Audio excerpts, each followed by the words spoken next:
J'ai vu ces images comme vous. Plus de 120 000 personnes chassées du Haut-Karabakh par l'armée azérie.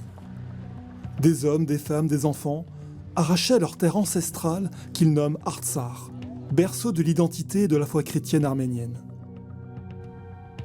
En septembre 2023, pour la première fois, on a assisté à un nettoyage ethnique réussi, qui était préparé, tout le monde le savait, les signaux étaient là, qui s'est traduit par la disparition d'un État non reconnu par la communauté internationale, la République de l'Artsakh, indépendante depuis 1991. Si leur drame m'a bouleversé, j'ai senti également une force extraordinaire chez ce peuple arménien très croyant. Me voici dans ces montagnes pour rencontrer ceux qui sont désormais des déplacés. Accompagné par Michael, mon traducteur et guide, j'ai décidé de suivre la route de leur exode afin de recueillir leurs témoignages de foi et d'espérance. J'ai voulu comprendre comment on se reconstruit quand on a tout perdu. Comment l'entraide s'organise dans une telle situation. Et comment les armes spirituelles aident à tenir face à l'épreuve. Mais revenons d'abord aux origines du conflit. La matrice du problème de l'Artsakh, c'est 1921. Parce qu'en 1921, le Caucase du Sud, donc la Géorgie, l'Arménie, l'Azerbaïdjan sont soviétisés. Et la question qui se pose, c'est quelles frontières donner à ces républiques socialistes soviétiques fédérées dans l'ensemble soviétique. Et la main diabolique de Staline a joué un rôle absolument décisif, puisque en 1921, lorsque le Bureau des nationalités du Caucase se réunit pour définir le statut des régions convoitées, le Nakhitchevan, le Syunik dans le sud de l'Arménie, le Karabakh, le Bureau du Caucase décide d'accorder le Nakhitchevan, le Haut-Karabakh à l'Azerbaïdjan, prétextant des liens économiques d'interdépendance. Et ce qu'il faut comprendre, c'est que l'intérêt du pouvoir bolchevique, c'était diviser pour régner, c'est-à-dire affaiblir le nationalisme arménien. Deuxièmement, donner un gage d'amitié à la fois aux Tatars musulmans du Caucase, c'est-à-dire les Azéris, qui ont du pétrole, mais aussi à la Turquie. La Turquie, pourquoi? Parce que la Turquie est la puissance montante dans la région. C'est un pays à l'époque qui est anti-impérialiste, nationaliste, non aligné, donc il y a beaucoup de raisons de s'entendre avec les soviétiques contre les occidentaux. 70 ans après ce partage, à la fin de l'ère soviétique, le Haut-Karabakh réclame sa souveraineté, puis proclame son indépendance. Mais Bakou s'y oppose. C'est le début d'une guerre en plusieurs séquences avec l'Azerbaïdjan. En 1994, les forces arméniennes du Karabakh prennent le contrôle de la région et d'une zone tampon à l'issue d'un cessez-le-feu qui leur est favorable. Mais en 2020, l'Azerbaïdjan prend sa revanche, renforcée par la manne provenant des hydrocarbures. En 44 jours, aidé par la Turquie, le pays s'empare des 3/4 du Haut-Karabakh. C'est une nouvelle guerre qui démarre avec toutes sortes d'exactions contre le peuple artsakiote, regroupé autour de la capitale, Stepanakert. Elle culmine avec le blocus du corridor de Latchine, unique artère qui relie l'Artsakh à l'Arménie. Pendant 9 mois, les Arméniens de l'Artsakh vont vivre complètement coupés du monde, sans le moindre accès à des biens de première nécessité, sans nourriture, sans médicaments, sans soins.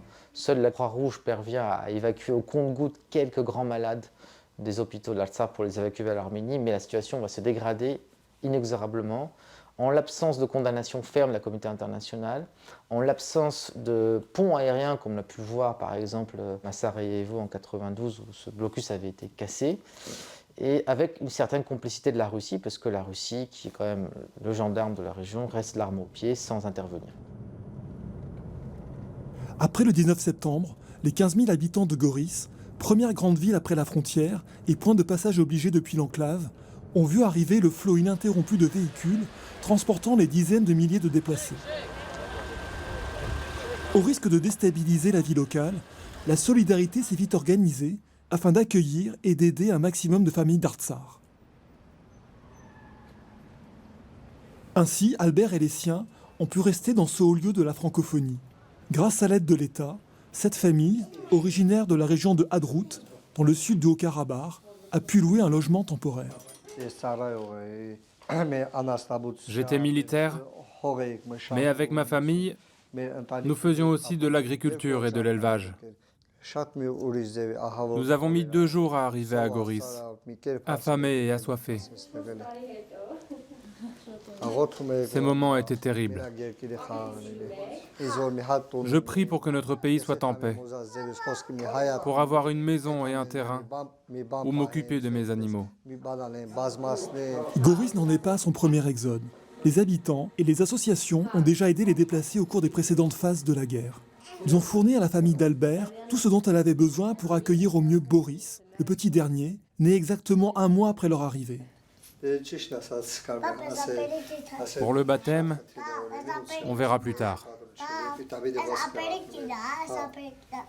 Pour le moment, nous avons quelques problèmes à régler.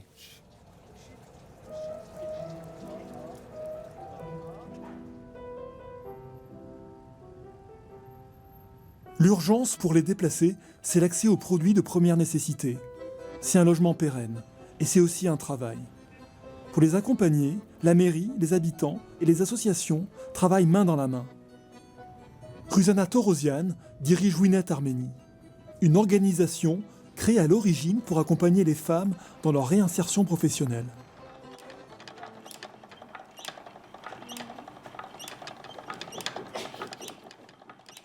Avec la guerre, tous les efforts sont désormais portés sur l'aide humanitaire.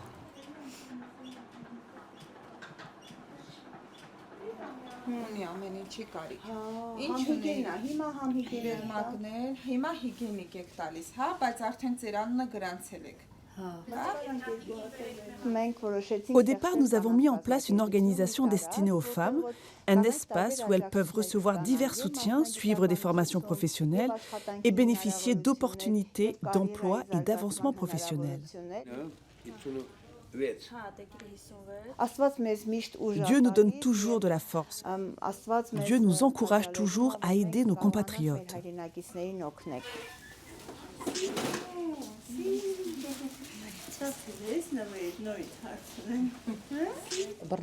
Le 19 septembre, au début de cette terrible guerre, nous avons été déplacés de force de la ville d'Askeran. Nous nous sommes réfugiés dans des caves. Ensuite, les soldats de la paix russe sont venus nous chercher et nous ont emmenés à l'aéroport. Nous y avons séjourné jusqu'au 24 septembre, puis nous avons été transportés en Arménie. Mes 5 enfants et moi-même avons trouvé refuge ici, dans la ville de Goris. Parfois, j'ai l'impression d'y respirer l'air de l'Artsakh. La proximité de notre monde paradisiaque, juste derrière cette montagne, nous donne l'espoir que nous y retournerons. Je vais souvent à l'église. Il y a 2 jours encore, je suis allée spécialement au monastère de Tatev pour prier. J'y ai allumé un cierge en demandant que nous puissions tous retourner bientôt en Artsakh.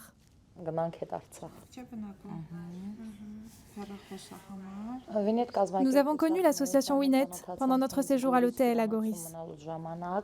Nous sommes très reconnaissants pour tout ce qu'elles font pour nous.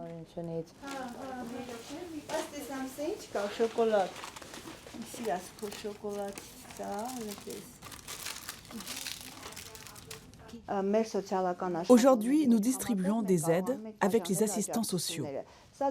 Depuis 2020, c'est devenu notre travail permanent et nous nous sommes spécialisés dans ce domaine.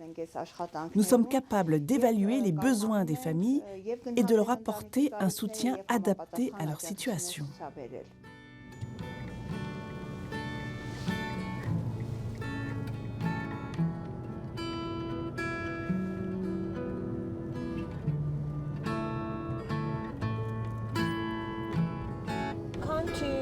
Les gens, tu fais quelque chose bien, ça te donne de force.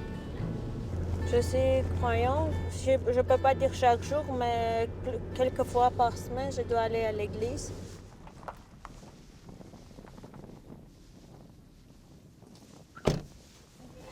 Մենք կազմակերպությունը Winet Goris-ն է, ես Լիլիթն եմ, աշխատողներից եմ։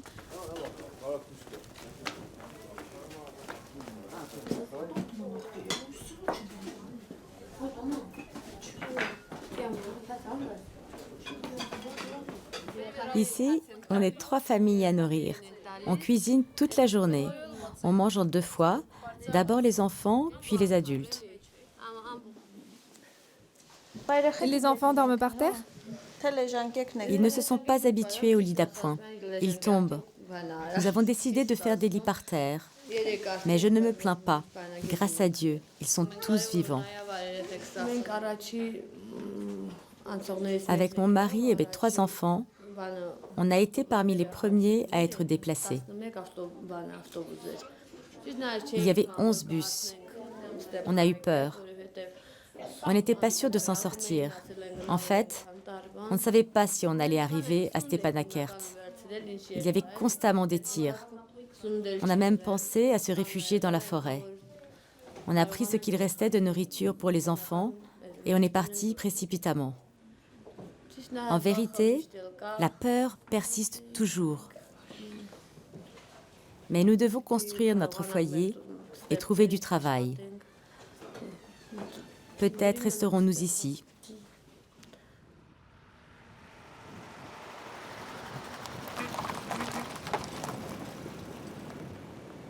J'ai voulu retourner au plus près de la frontière avec l'Azerbaïdjan pour comprendre cette peur.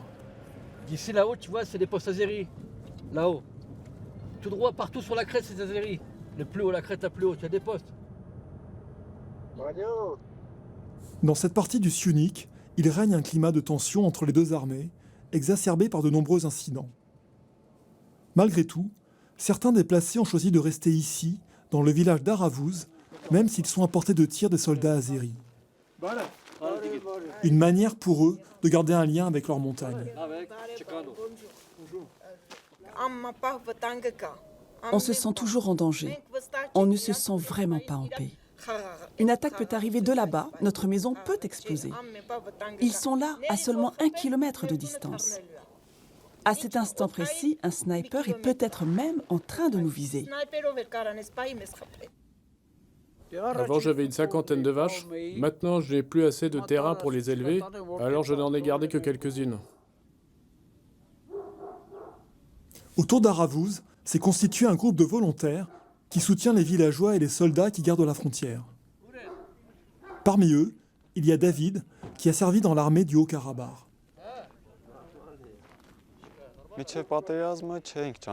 Avant la guerre, nous ne connaissions pas ce village d'Aravouch, car ce n'était pas encore un village frontalier. Nous avons commencé à venir ici régulièrement à partir de 2020 pour aider les soldats. Je vivais à Chouchi jusqu'à cette guerre de 2020, à laquelle j'ai participé avec mes frères et mes amis. Malheureusement, nous l'avons perdue. Nous avons été dépossédés d'une grande partie de l'Artsakh en 2020, puis de la totalité en 2023.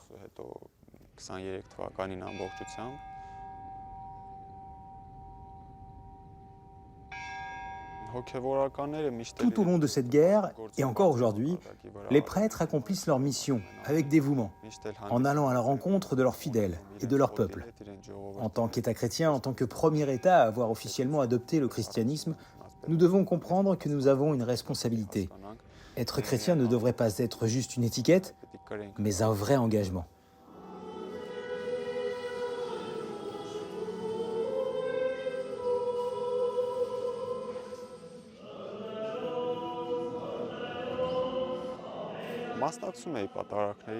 À titre personnel, je participais aux liturgies en tant que servant de messe à l'église Saint-Jean-Baptiste de Chouchi.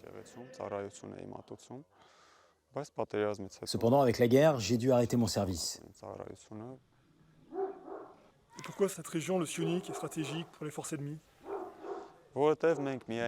Nous n'avons pas qu'un seul ennemi.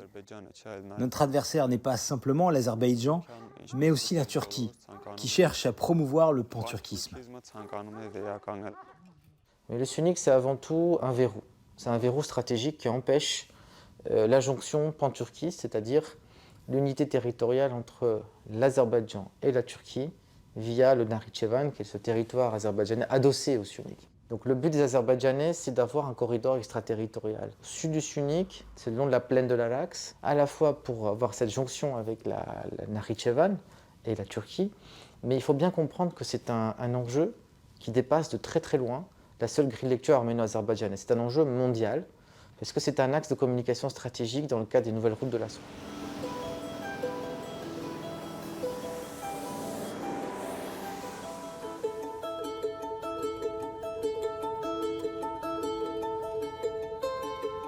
Je ne voulais pas quitter le Syunik sans aller au fascinant monastère de Tatev. Au cœur des montagnes, entre ciel et terre, avec son dôme en ombrelle, Tatev est un chef-d'œuvre de l'architecture du Moyen-Âge. C'est un lieu propice au silence et à la contemplation. Je comprends pourquoi les déplacés aiment venir y prier.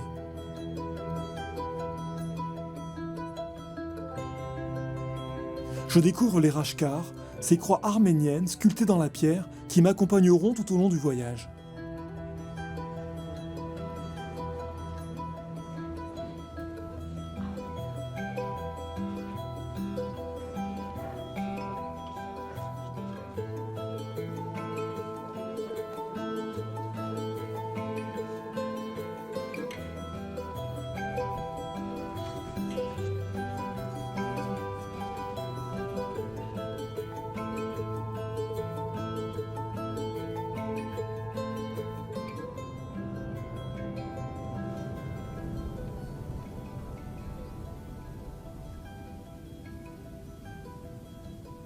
En longeant le lac Sevan, je prends la direction du Tavouche. C'est la route prise par les déplacés qui ont choisi de s'installer dans cette région du nord-est de l'Arménie. J'ai rendez-vous avec Monseigneur Bagrat Galestanian, qui est à la tête de ce diocèse. C'est mon premier contact avec l'église apostolique arménienne, qui réunit l'immense majorité de la population. Très engagé sur la question du Haut-Karabakh, cet évêque a été l'un des premiers à déployer un programme d'aide à grande échelle pour les déplacés. Bonjour Monseigneur. Bonjour, bonjour. Je lui ai d'abord demandé à quoi il attribue leur force intérieure. Cette force intérieure provient d'abord de leur foi chrétienne. Elle est profondément ancrée en eux. C'est quelque chose que l'on peut comparer à la force que donne la foi en la résurrection. Ensuite, elle découle du fait que les gens vivaient sur leur terre depuis des siècles, voire des millénaires, sans jamais avoir été sous la domination étrangère. Métaphoriquement parlant, leur vie et leurs pieds étaient plantés dans ce sol, donc il est difficile de les arracher. Ils peuvent être coupés de leur terre, mais leurs racines restent là-bas. Avec la libération de l'Artsakh à l'époque, nous avions retrouvé notre honneur perdu il y a 100 ans, lors du génocide. Cette dernière guerre, elle est pour moi comme un retour en arrière, comme si nous avions à nouveau perdu cet honneur. C'est ce que j'ai ressenti. Ce qui est certain, c'est qu'on assiste à un rétrécissement de l'espace civilisationnel arménien sans précédent depuis 1915, depuis le génocide. Ce qu'il faut comprendre, c'est que d'un point de vue azerbaïdjanais, le conflit, le différend avec l'Arménie n'est pas de nature religieuse, n'est pas de nature ethnique, mais je dirais de nature ontologique. Tant qu'il y aura un Arménien dans le Caucase, les Azerbaïdjanais ne seront pas tranquilles avec leur identité. C'est une identité qui est traversée par des influences contradictoires, parce qu'ils sont de langue turque, mais ils sont de culture persane. Ils ont changé d'alphabet 4 fois en 100 ans. Donc ils ont du mal à trouver un vrai récit fédérateur. Et ce récit fédérateur, ils l'ont trouvé après la guerre du Karabakh, même avant, parce qu'il y a eu des massacres contre les Arméniens, autour justement de la déshumanisation des Arméniens.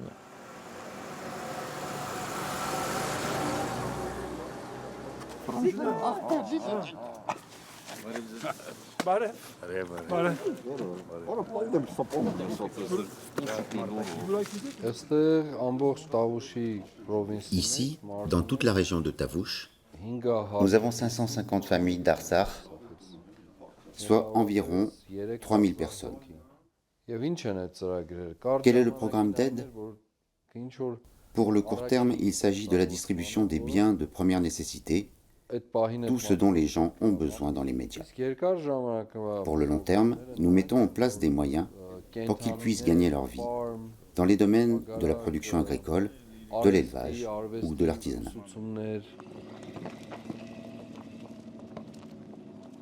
Souren et Manvel, deux frères, ont dû fuir Martakert dans le nord du Haut-Karabakh, laissant derrière eux leur élevage d'une 50aine de vaches.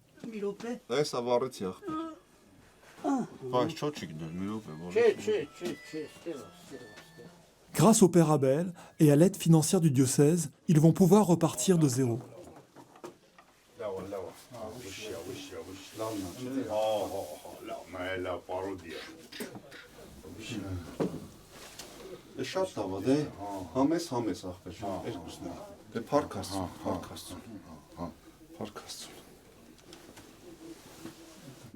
Il y a un proverbe qui dit « Une main lave l'autre main et les deux mains lavent le visage ».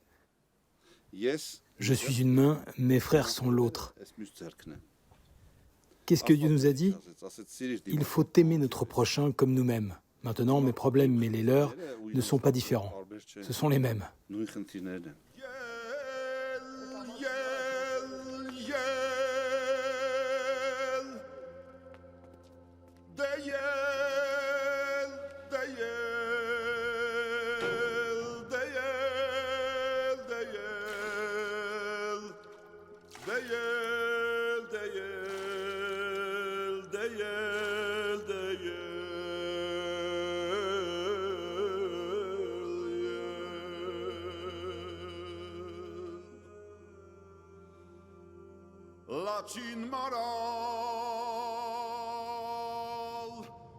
Ma prochaine étape me mène à Gyumri, deuxième ville du pays.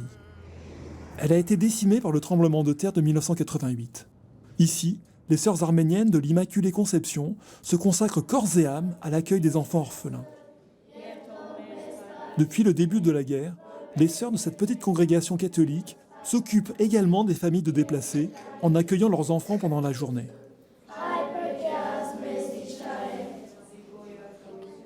Bonjour, je m'appelle Laura. Je m'appelle Tigran. Je m'appelle Kagit. Je m'appelle Mersida. Bonjour, je m'appelle Mariam. Je suis sœur Mariam et je suis une sœur de la congrégation des sœurs arméniennes de l'Immaculée Conception.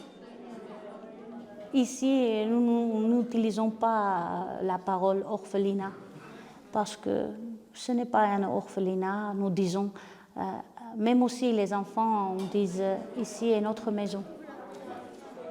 Après la guerre, vous savez que les réfugiés sont rentrés en Arménie et les enfants maintenant viennent dans nos centres. On reste ici toute la journée et au soir, on rentre chez leur maison.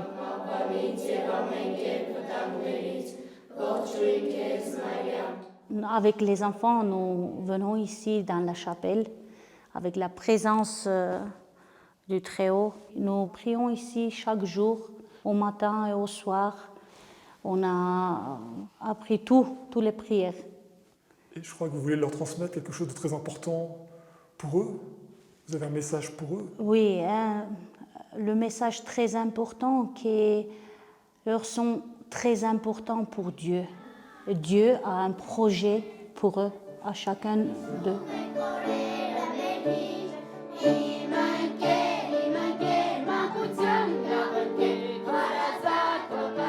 On dit, si tu sèches une larme d'un enfant, tu trouveras une perle. C'est une tête arménienne. Et je ne sais pas.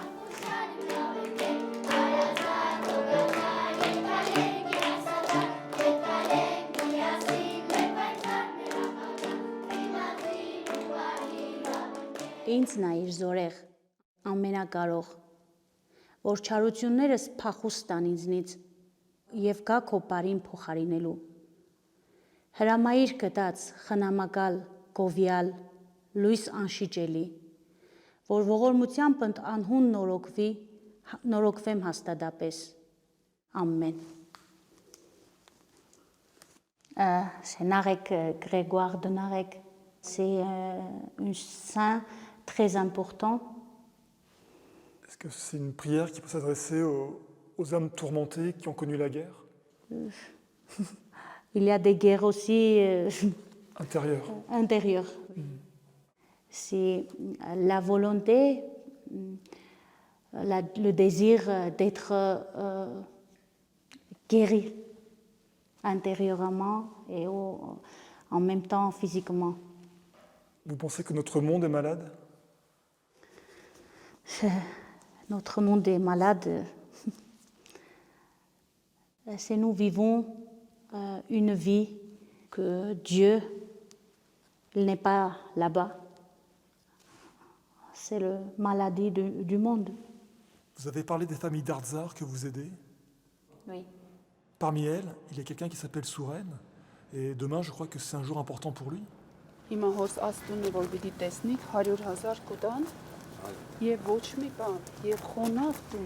a demandé le baptême dans l'église apostolique demain. Et ses filles aussi ont demandé le baptême? Oui. C'est un grand jour pour nous et pour sa famille aussi.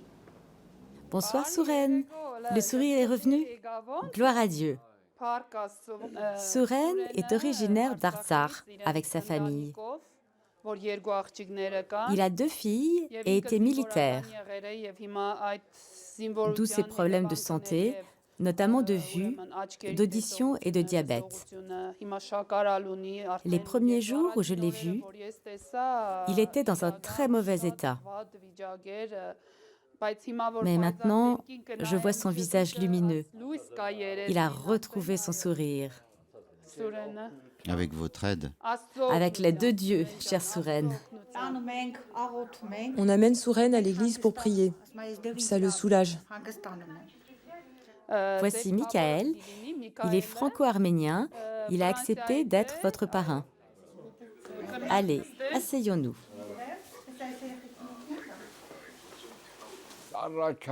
La première fois où je suis entré dans la chapelle, j'ai commencé à pleurer, malgré moi.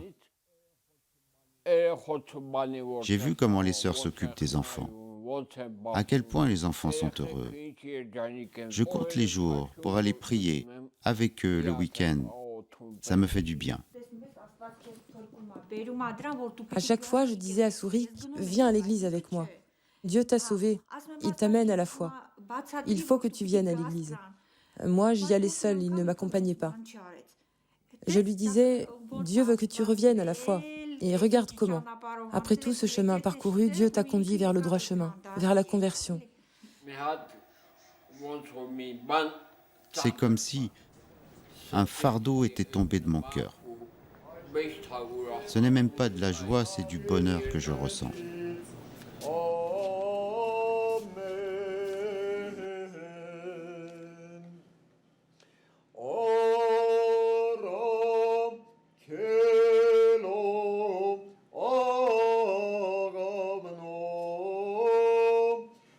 Ce baptême de Souren, dans le rite apostolique, accompagné par les sœurs catholiques de l'Immaculée Conception, est le symbole d'une vraie unité fraternelle entre les communautés chrétiennes d'Arménie.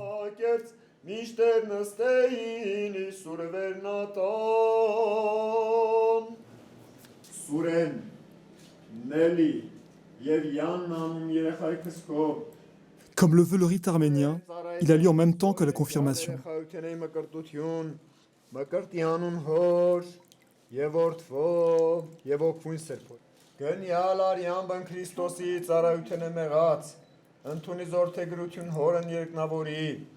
Avec l'huile sainte, appelée méron, le prêtre signe le front des nouveaux baptisés, puis différentes parties de leur visage et de leur corps.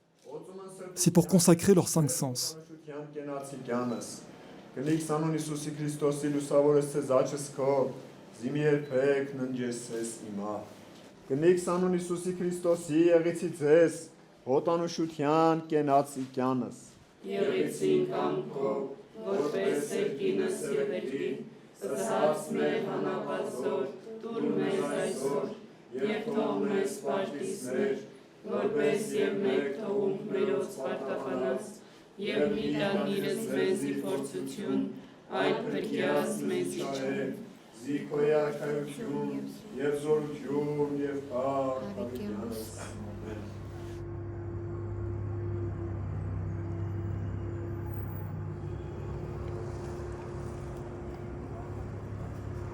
À l'autre bout de la ville, j'ai été invité à l'inauguration d'un restaurant solidaire qui témoigne de l'entraide franco-arménienne. Son instigateur, c'est Levon Kachatrian, chirurgien cardiologue à l'hôpital Georges Pompidou à Paris. Pendant la guerre, il a tissé un lien étroit avec le Haut-Karabakh.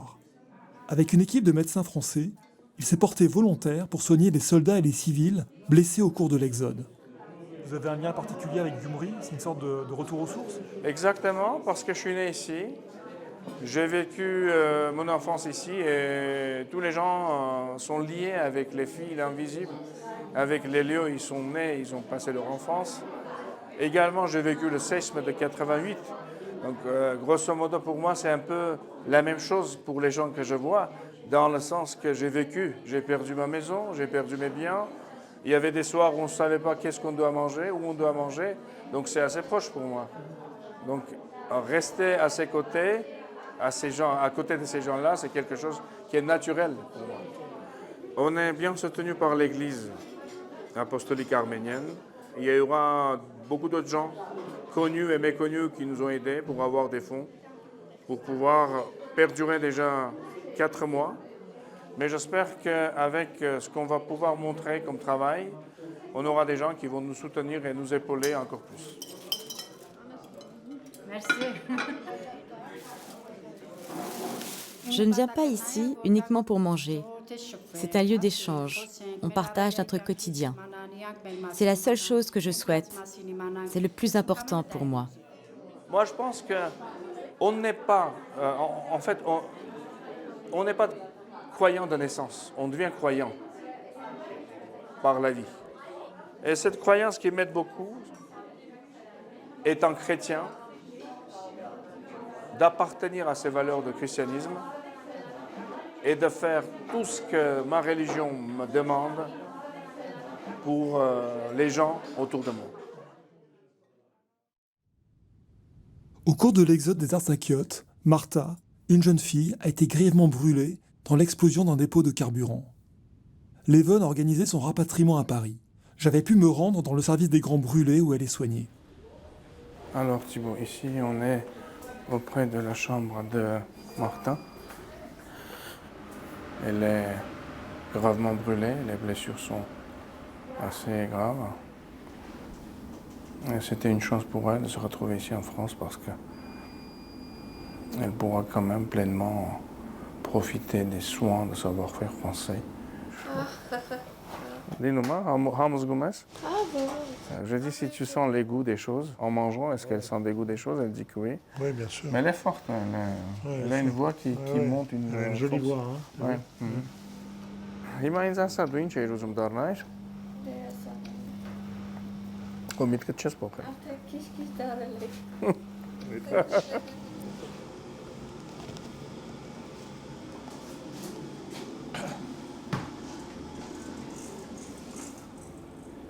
Alors comment va Martha?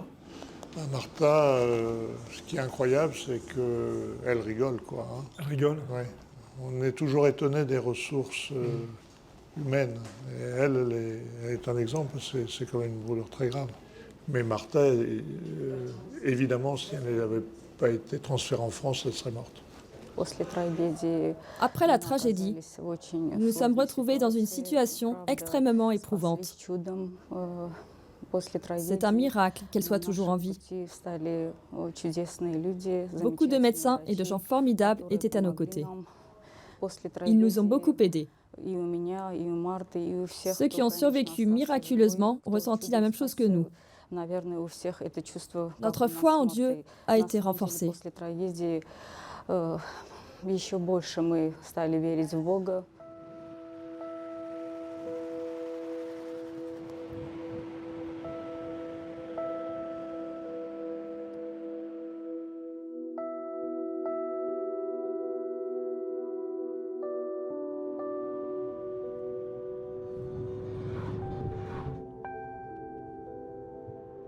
Me voici à Erevan, la capitale, érigée entre deux montagnes. D'un côté, le mont Aragats. D'après la légende, une lampe, allumée par le premier patriarche de l'Église apostolique, brille à son sommet. De l'autre, le mont Ararat, où le déluge aurait déposé l'arche de Noé.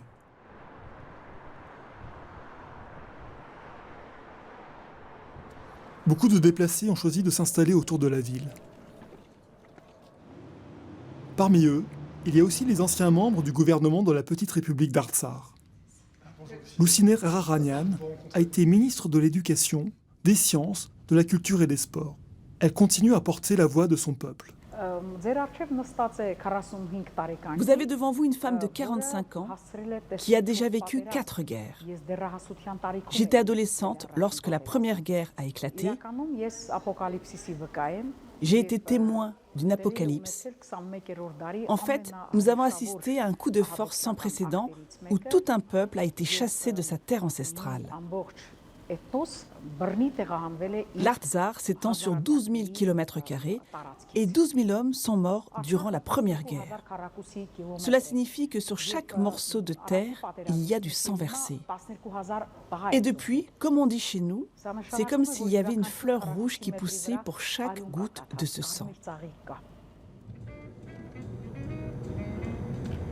Avec Michael, on a cherché le célèbre père Ovanes, ancien recteur du monastère de Dadivank. Le père Ovanes a défendu jusqu'au bout ce sanctuaire majeur du Haut-Karabakh quand il a été assiégé par les forces azéries en 2020.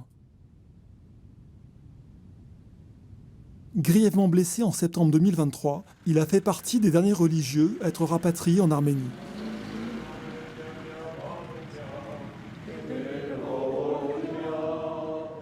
On l'a retrouvé dans une petite église de la banlieue d'Erevan. Il célébrait une messe où étaient présents de nombreux déplacés.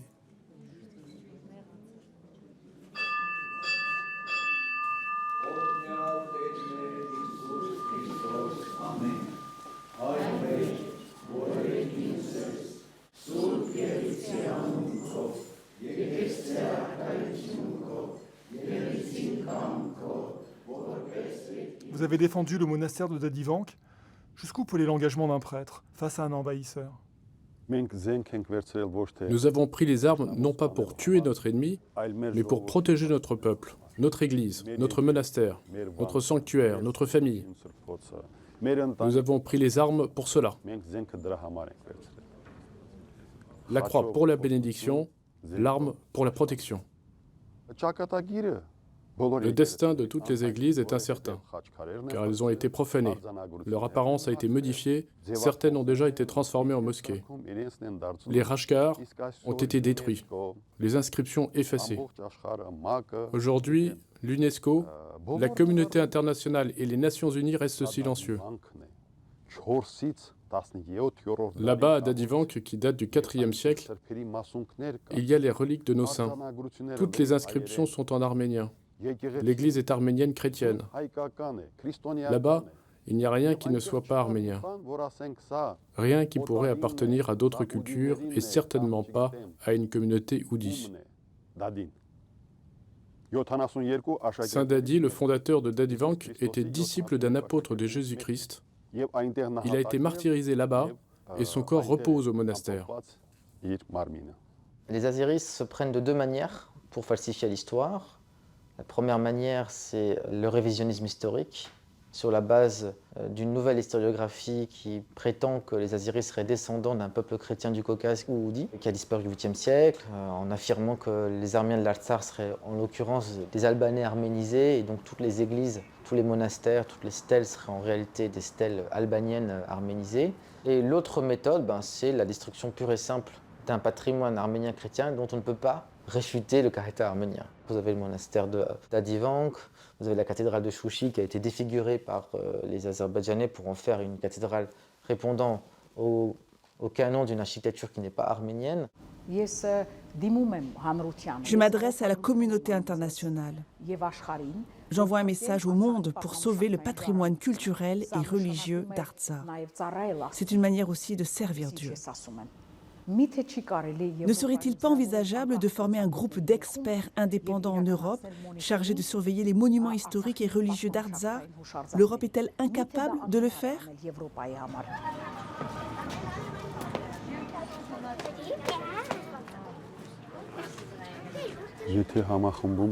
Si le peuple arménien n'était pas uni, il n'aurait pas pu survivre. Il se serait déjà assimilé à d'autres nations et les Arméniens auraient disparu de la face du monde. La foi est ce qui nous maintient. Nous vivons par la foi.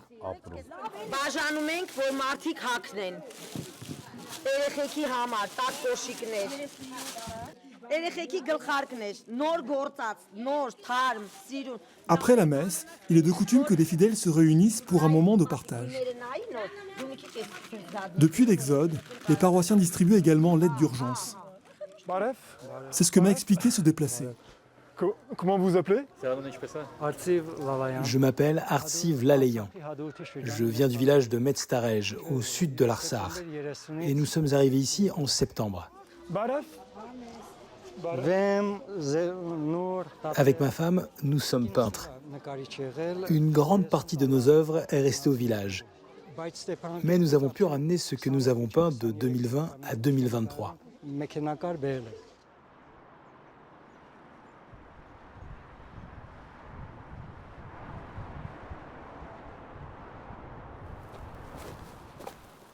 I follow you.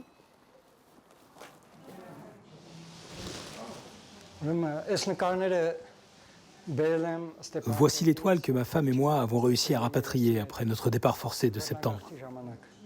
Incroyable tous ces tableaux.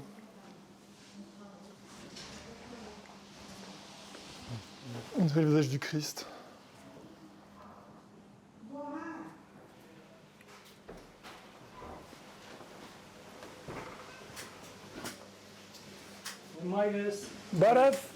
Voici ma mère.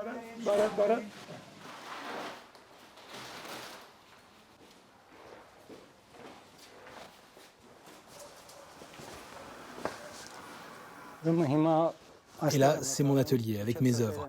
C'est là où je peins, tant qu'il ne fait pas trop froid. Je cherche à offrir une sorte de nourriture spirituelle. C'est là la mission de l'art et de tous les métiers en général, selon moi. Ces deux tableaux sont d'inspiration chrétienne. Voici plus précisément les 4 cavaliers tels qu'ils sont décrits dans l'Apocalypse.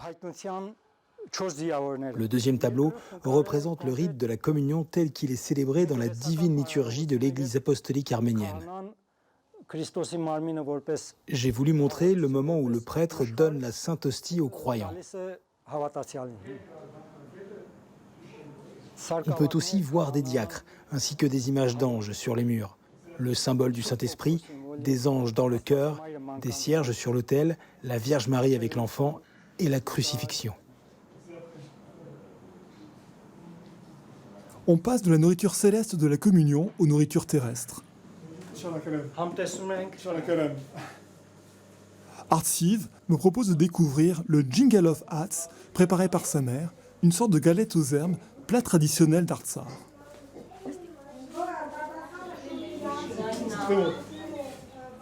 Artsiv se reconstruit à travers la peinture, dans laquelle il a trouvé un moyen d'expression pour sa croissance spirituelle. Pour d'autres déplacés, c'est la musique et le chant qui permettent de transcender les traumas et de se rapprocher de Dieu. J'ai rencontré certains d'entre eux au conservatoire d'Erevan, haut lieu de l'enseignement musical dans le pays.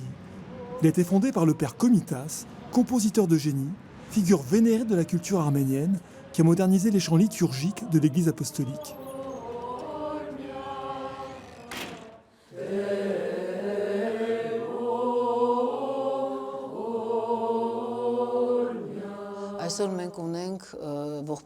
Aujourd'hui, nous sommes confrontés à une tragédie.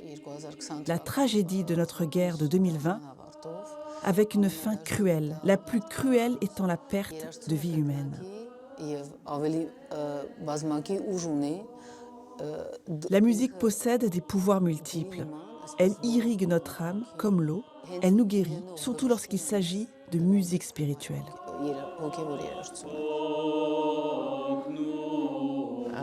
Je m'appelle Aram Kachatourian. Je suis étudiant au conservatoire et je viens d'Artsar. Je joue de la guitare. Lorsque la guerre a éclaté, je faisais mon service militaire. Nous avons été transportés à Erevan un peu plus tard, après les premières évacuations. Ça a été un voyage très éprouvant. Quand nous chantons des chansons folkloriques ou liturgiques, cela nous aide à surmonter n'importe quelle situation difficile.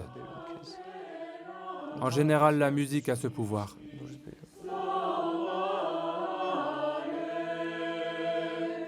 Je m'appelle Marina Sarkissian. Je viens d'Artsakh. Je suis née à Chouchi.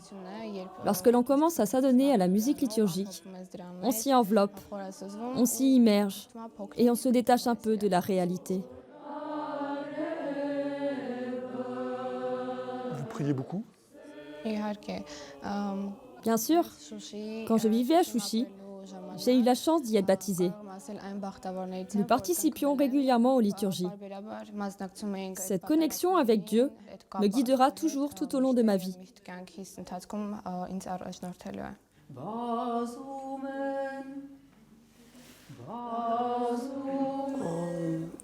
Je suis Mary Gazarian. Je suis née à Chouchi. La musique m'a rendue encore plus forte. J'ai continué à étudier pendant les années de guerre et j'ai emmené mes enfants à l'école de musique pour qu'ils apprennent le violon. C'est ce qui nous a permis de survivre.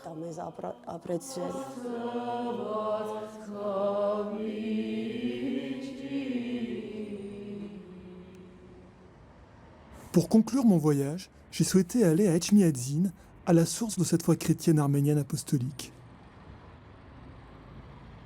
Apostolique, car elle vient directement des apôtres Saint Thaddée et Saint Barthélemy, qui ont introduit le christianisme dans la région.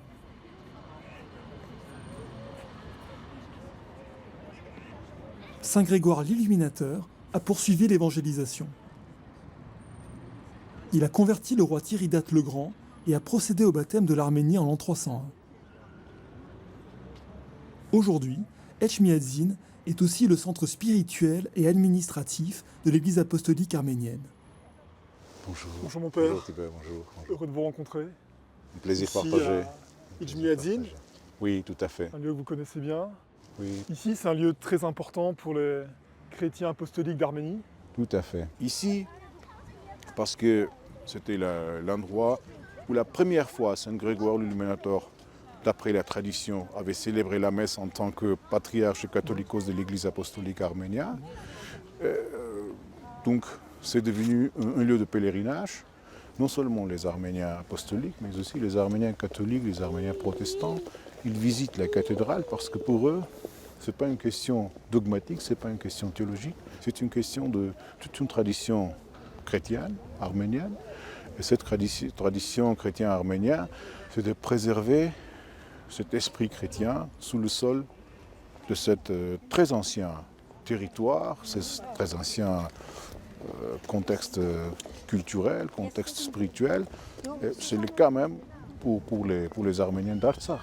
Donc l'Église apostolique arménienne les aide non seulement financièrement, non seulement en distribuant les aides humanitaires, etc., mais aussi l'Église doit toujours faire sentir que les Arméniens d'Artsakh doivent revendiquer leurs droits, parce que Artsakh, ce n'est pas seulement un territoire sur la carte du monde, mais aussi Artsakh, c'est un héritage spirituel, c'est un héritage chrétien.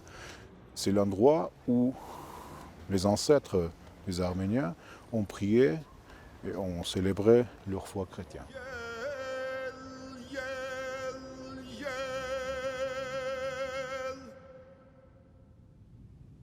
Je crois que l'Artsakh est toujours chrétien et qu'il le restera. Ce sont nos monastères. Notre vie était là-bas.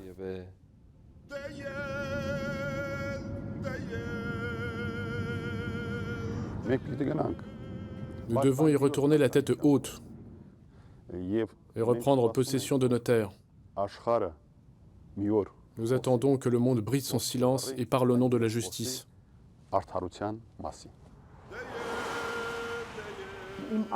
Je prie pour que nous retournions dans notre patrie. Les Hazarchiotes sont morts durant la 33e année d'existence de leur pays en tant qu'État. C'est l'âge du Christ. Je crois en la résurrection. C'est aussi le peuple de la croix, parce que c'est un peuple qui a souffert, on va dire, le témoignage du Vendredi Saint. Et c'est le grand drame des Arméniens, ça a toujours été cette lutte pour la résilience, cette lutte pour le maintien de leur identité au nom de leur foi. L'Église arménienne a un témoignage important à donner, c'est un témoignage de foi, d'espérance, un témoignage aussi de renouveau dans le malheur qui est absolument indispensable pour comprendre, pour vivre notre présent. C'est important de penser cette mission-là. À quelle enseigne l'Occident a besoin aussi des Arméniens pour retrouver ce qu'il est, ce qu'il pensait être, ce qu'il a perdu, c'est-à-dire cette identité, ses racines chrétiennes, sans tomber dans le travers de la récupération politique et idéologique.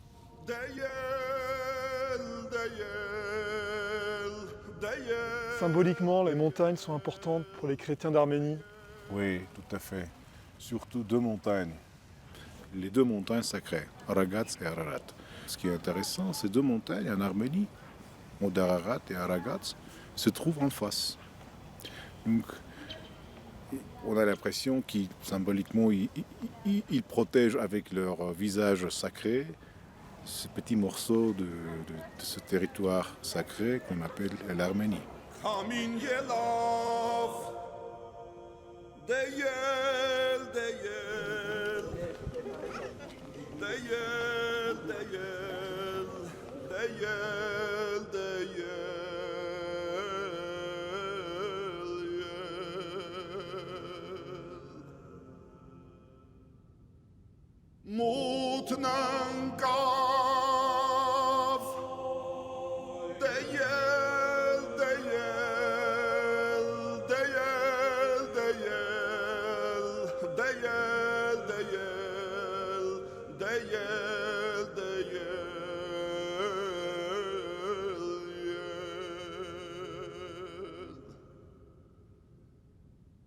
Astğernelan değil değil değil değil değil